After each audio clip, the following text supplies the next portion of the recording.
Olá, amados irmãos, graça e paz. Mais uma vez nós estamos aqui para dar continuidade ao nosso estudo no livro de Hebreus, estudo nosso de toda quinta-feira, Estudo esse virtual até que nós consigamos de fato estar juntos de forma presencial, Mais uma vez, e pedimos a Deus que isso se dê o mais rápido possível.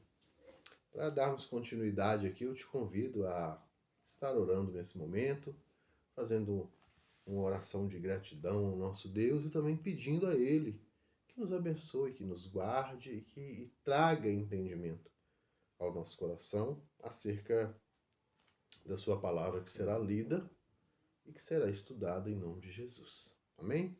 Ore comigo. Deus amado, Deus querido, muito obrigado. Muito obrigado porque apesar de todas as lutas que nós estamos passando, nós encontramos em Ti refúgio, nós encontramos em Ti repouso, descanso, nós encontramos em Ti, ó Deus, o agente recarregador das nossas baterias, ó Deus, aquele que nos fortalece no dia a dia, e nós louvamos o Teu nome por isso. Pedimos ao Senhor que fale ao nosso coração através da Tua palavra nessa noite, traga entendimento, e que ela mais uma vez continue nos enriquecendo em nome de Jesus. Amém. Graças a Deus, queridos. Dando prosseguimento, então, ao texto da carta de Hebreus que nós estamos trabalhando, no seu capítulo 9, segunda parte, uma vez que a primeira parte nós lemos e trabalhamos na semana passada acerca de serem os sacrifícios imperfeitos e ineficazes quanto à nossa salvação, e que o Senhor ele é o sacrifício perfeito e que através dele nós de fato conseguimos acesso ao Pai. Então eu te convido a ler a partir do verso 14 até o final do capítulo 9, que termina no versículo de número 28. Então, só para a gente contextualizar, finalzinho do verso 13, diz assim: portanto, se o sangue de bodes e de touros e a cinza de uma novilha aspergidos sobre os contaminados os santificam quanto à purificação da carne, aí entra no verso 14 do estudo da nossa noite, muito mais o sangue de Cristo. Ou seja, se o sangue de animais purifica, muito mais o sangue de Cristo. Porque ele é dado pelo Espírito Eterno. E ele a si mesmo se ofereceu sem mácula a Deus, purificando assim a nossa consciência de obras mortas para servirmos ao Deus vivo. Por isso mesmo, ele é o mediador da nova aliança, a fim de que, intervindo a morte para a remissão das transgressões que havia sobre a primeira aliança, recebam eles a promessa da eterna herança, aqueles que têm sido chamados. Porque onde há testamento, é necessário que intervenha a morte do testador, pois um testamento só é confirmado no caso de mortos, visto que de maneira nenhuma tem força de lei enquanto vive o testador. Pelo que nem a primeira aliança foi sancionada sem sangue, porque havendo Moisés proclamado todos os mandamentos segundo a lei, a todo o povo tomou o sangue dos bezerros e dos bodes com água e lã tinta de escarlate e ísopo, e aspergiu não só o próprio livro, como também sobre todo o povo. E ele, ao aspergir, dizia: este é o sangue da aliança, a qual Deus prescreveu para vós outros. Igualmente também ele aspergiu com sangue o tabernáculo e todos os utensílios do serviço sagrado. Com efeito, quase todas as coisas, segundo a lei, se purificam com sangue, e sem derramamento de sangue não há remissão. Era necessário, portanto, que as figuras das coisas que se acham nos céus se purificassem com tais sacrifícios, mas as próprias coisas celestiais com sacrifícios a eles superiores. Porque Cristo não entrou em santuário feito por mãos, figura do verdadeiro, porém no mesmo céu, para comparecer agora por nós diante de Deus. nem ainda para se oferecer a si mesmo muitas vezes, como o sumo sacerdote cada ano entra no Santo dos Santos com sangue a lei. Ora, neste caso seria necessário que ele tivesse sofrido muitas vezes desde a fundação do mundo. Agora, porém, ao se cumprirem os tempos, se manifestou uma vez por todas para aniquilar, pelo sacrifício de si mesmo, o pecado. E assim, como aos homens está ordenado morrerem uma só vez, vindo depois disso o juízo, assim também Cristo, tendo se oferecido uma vez para sempre para tirar os pecados de muitos, aparecerá a segunda vez, sem pecado, aos que o aguardam para a salvação. Aleluia. Graças a Deus, queridos. Este é o texto de Hebreus, capítulo 9, falando acerca do sacrifício de Cristo, da eficácia desse sacrifício e da temporalidade desse sacrifício. Ele é eterno, ele é único, ele é para sempre. O apóstolo ele vai ganhando, né, os primeiros capítulos do livro de Hebreus, falando, digo até se deleitando, né, na questão de quem é o Senhor. Quem é o Senhor? O Senhor é aquele que veio fazer por nós o que nós não conseguiríamos fazer por nós mesmos.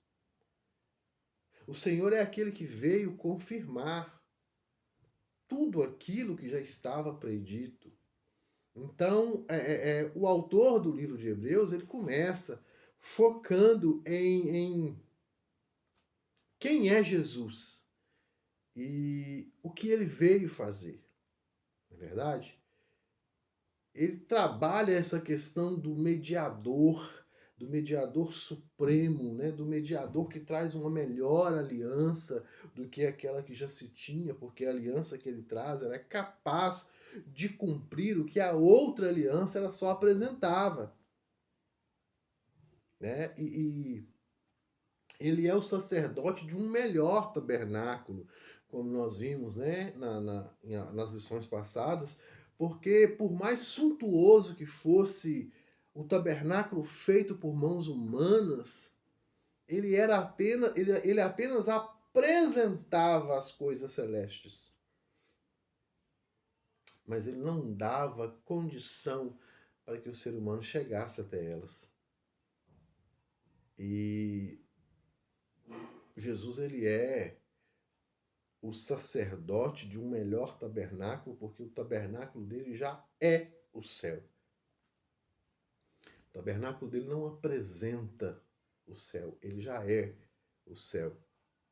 Então é muito gostoso nós irmos caminhando dentro do livro de Hebreus com essa perspectiva de progressividade do evangelho, porque o autor ele vai pegar lá desde o início e vai trazendo as questões e pontuando, né, como que Jesus ele é maior e melhor do que todas as coisas que foram apresentadas no Antigo Testamento. É muito gostoso a gente perceber isso, porque, amados irmãos, nós precisamos olhar para o passado. Não tem como nós trabalharmos o Evangelho sem olhar para o passado. Ele faz parte. Não tem como nós trabalharmos o Evangelho sem entender o que Cristo fez no passado. O que Cristo está fazendo agora. E o melhor do Evangelho. O que Cristo fará no futuro. Nós precisamos trazer isso ao nosso coração e quando nós olhamos para o texto do livro de Hebreus, nós percebemos que o autor ele vai trabalhando essas questões e principalmente no capítulo 9, amados irmãos, ele vai trazendo esta ideia desse Jesus que é completo. Ele é completo em si mesmo, ele não precisa buscar nada em nenhum lugar, ele não precisa buscar nada fora de si, porque ele é tudo em si mesmo. Então, o autor ele nos ensina a olhar para trás. ele nos ensina a perceber e a entender o que Cristo fez. O que Cristo fez? Olha aí o verso 14, a partir do verso 14, né? Ele vai dizer, muito mais, o sangue de Cristo é capaz de limpar, de purificar a carne, porque ele foi oferecido sem mácula a Deus para purificar a nossa consciência, porque ele é o mediador da nova aliança. O Senhor Jesus, o autor vai trazendo ele aqui como essa pessoa essa pessoa que veio cumprir o seu papel. Então, quando nós olhamos para trás, e nós precisamos olhar para trás para saber o que Cristo fez. Hoje, estando nós gozando da nova aliança, precisamos olhar para trás e ver o que Cristo fez. Cristo veio.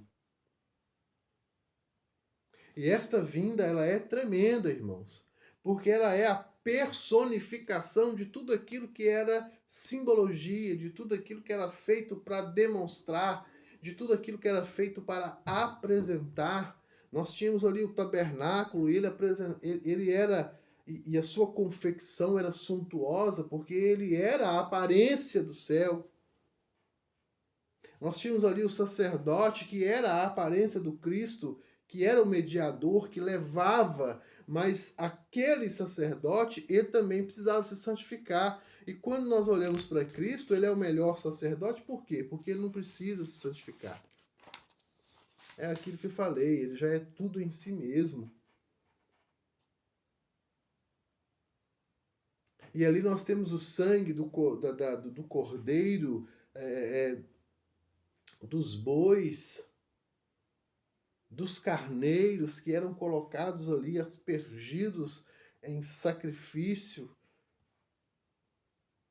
O Senhor Jesus, o sangue dele mesmo foi dado. Então há uma importância tremenda de se olhar para trás e ver que Cristo veio, e esta vinda de Cristo, ela é exponencial. Ela é tremenda, ela é maravilhosa. Porque ele veio dar corpo a tudo aquilo que era uma ideia. E o apóstolo, escritor do livro de Hebreus, ele encerra este primeiro ponto lembrando que o tabernáculo terrestre e tudo que estava ali ligado a ele era apenas uma figura representativa daquilo que era a realidade celestial, daquilo que era o que a gente pode chamar eu estou vendo aqui os EVAs, uns bonequinhos que Clivia trabalha aqui e vai montando, ou seja, todo o tabernáculo e todos os utensílios era uma figura representativa daquilo que era a verdade total e absoluta, celestial. E Jesus veio dar corpo a isso. Não era só uma... Quando Jesus vem, é como se ele estivesse dizendo, não era só uma representação. Agora é real. Agora passou a existir de fato. Aquilo que estava no campo da ideia agora passou a existir. Agora se fez carne. E é maravilhoso isso, amados irmãos, porque nós percebermos esta importância de olhar para trás e ver que Cristo veio. Isso muda tudo. Ele é o grande mediador, né? Nós precisamos também olhar para o hoje e entender o que Cristo está fazendo hoje. Então, é como se nós, olhando para o passado, nós olhássemos para trás, e olhando para o hoje, nós olhássemos para cima, porque diz o texto que é no céu que o nosso Senhor Jesus está, e lá ele está junto ao próprio Deus, como diz o texto aqui, ministrando, nos representando, sendo aquele que é a parte favorável a nós diante de Deus. Ela é, de fato, o advogado fiel, aquele que, com o seu poderio, recebeu sobre si toda a ira do nosso pecado e está diante do Senhor, nos representando.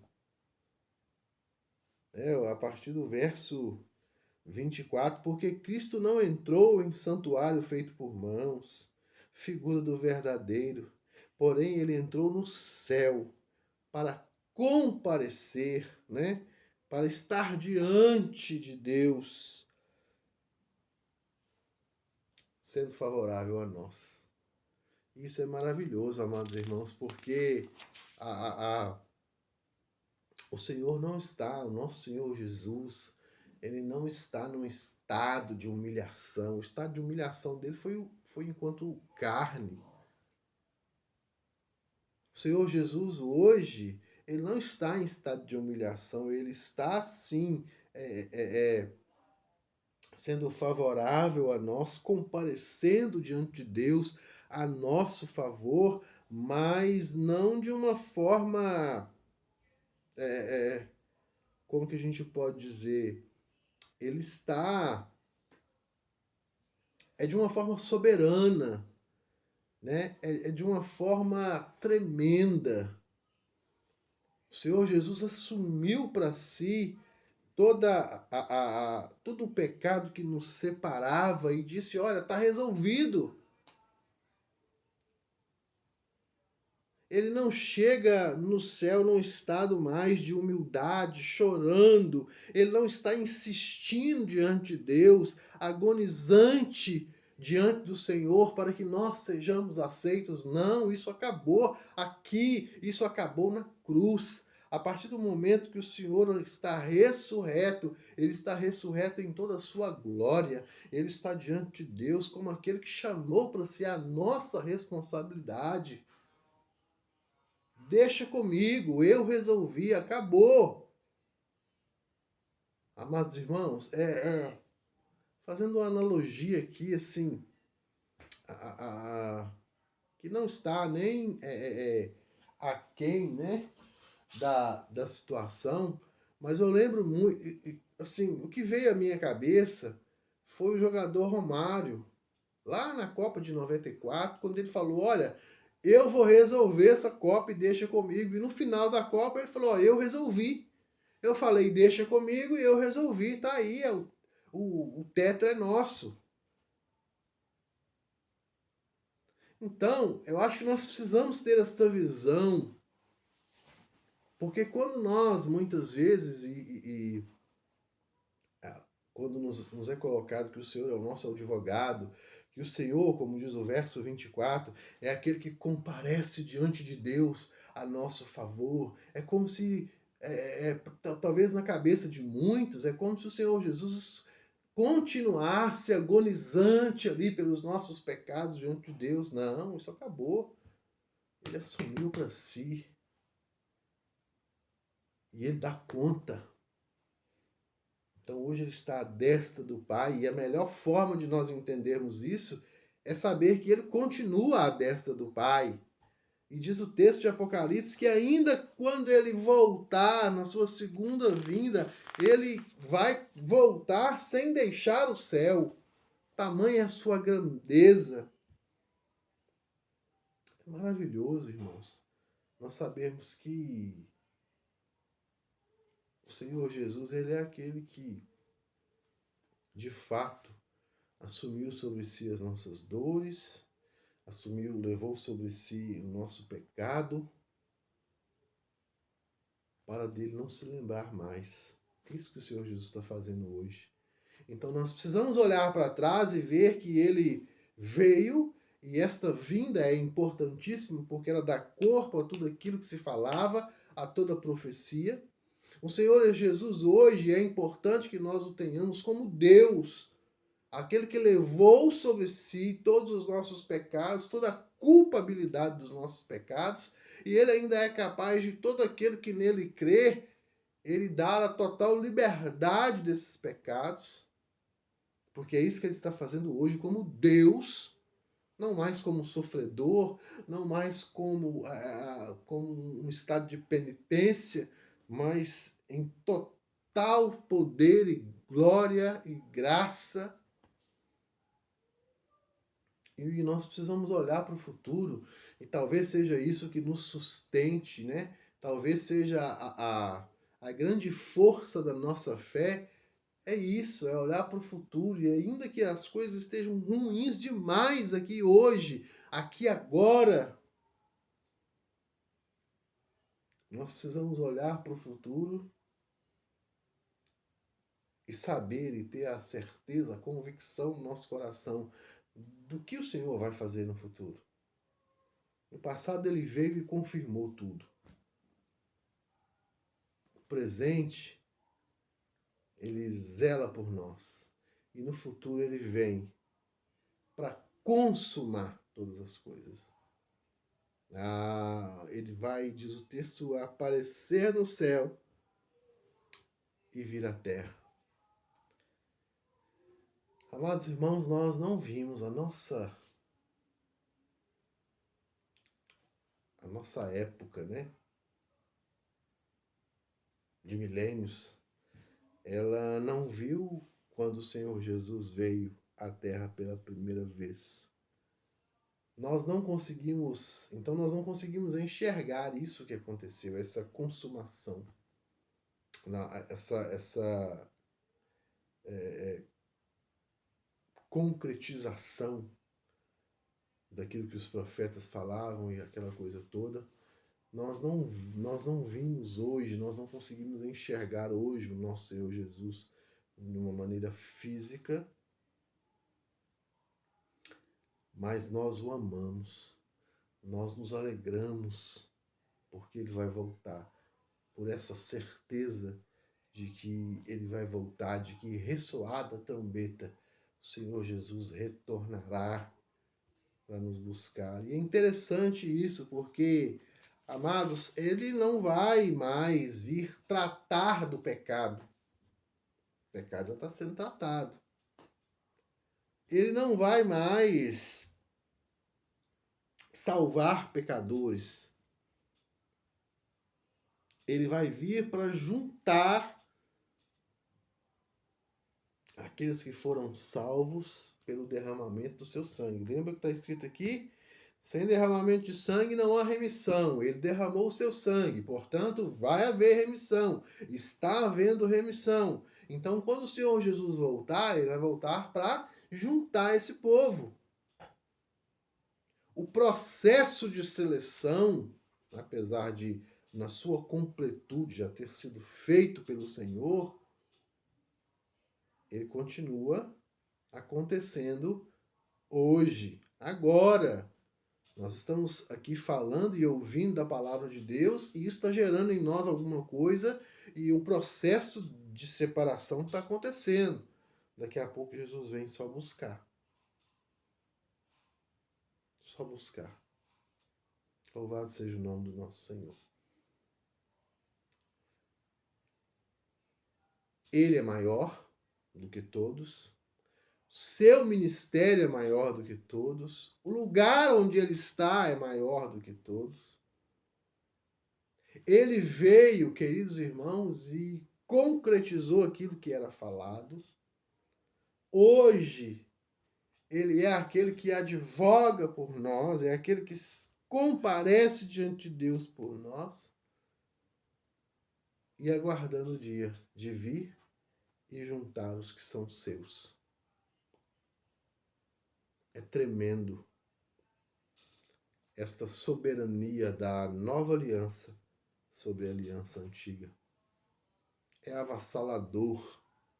Como que a nova aliança ela é de fato íntegra no seu propósito, poderosa em si mesma, enquanto a outra é só um vislumbre. Nós aguardamos com um coração almejante, o grande dia maravilhoso da consumação de todas estas coisas, do final do plano da salvação, da vinda de Cristo, do ajuntamento do seu povo, da partida total, íntegra e eterna para o reino dos céus. Então, amados irmãos, é interessante para finalizar como que o autor ele traz essa ideia do testamento como algo extremamente esclarecedor neste texto. Ele diz que o testamento ele não está concretizado até que o atestante morra, né? Porque enquanto o atestante está vivo, as coisas podem mudar. Enquanto o atestante está vivo, o selo não foi batido, tudo pode acontecer. Mas a partir do momento que ele morre, se cumpre tudo aquilo que ele falou, que ele atestou, porque não há mais possibilidade de mudança. E aí o autor faz essa analogia com Cristo. Cristo morreu, derramou o seu sangue, ou seja, toda a promessa que estava redigida para nós no papel passou a se tornar real, passou a ser direito nosso, porque aquele que atestou morreu. Louvado seja o nome do Senhor. Isso é extremamente importante para nós. É claro que em se falando de Cristo, aquele que atestou e que morreu, não permaneceu morto, mas vive e reina para sempre. Louvado seja o nome de Jesus. Mas é bacana como ele traz essa ideia, né? De que aquilo que estava prometido agora precisa ser cumprido, deverá ser cumprido, porque aquele que atestou morreu. Mas ressuscitou. Maranata. Louvado seja o nome do Senhor. Queridos, nós, semana que vem, partiremos para o capítulo 10 e eu gostaria de te convidar também a fazer uma, se você ainda não está acompanhando, a ir lá no grupo da igreja e acompanhar também os vídeos do nosso presbítero Mazin, porque na sua leitura, né, na sua leitura bíblica, ele chegou até o livro de Hebreus. E ele também está trazendo, e provavelmente vai passar na nossa frente, porque a questão dele, a leitura dele é diária, e a nossa é só às quintas. Então você dá uma olhadinha lá no grupo da igreja, os vídeos que ele colocou acerca do livro de Hebreus, né? E vá acompanhando também para fortalecer ainda mais o seu entendimento dentro da palavra. Quanto mais palavra de Deus para o nosso coração, melhor. Quanto mais palavra de Deus para a nossa alma, para o preenchimento da nossa alma, melhor.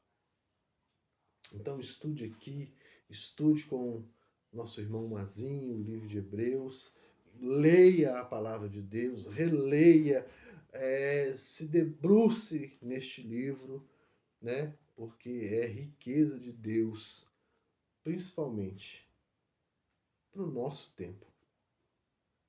O tempo que se chama hoje. O tempo que nós, eu e você, estamos vivos e tendo acesso à palavra de Deus.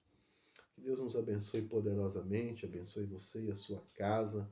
Te dê uma ótima noite, restante de noite de quinta-feira. Um ótimo final de semana para a honra e glória do nosso Senhor. Que Deus cubra a sua casa de bênção, de alegria e de muita saúde, em nome de Jesus. Amém? Deus te abençoe, meu irmão. Fique na paz do Senhor Jesus.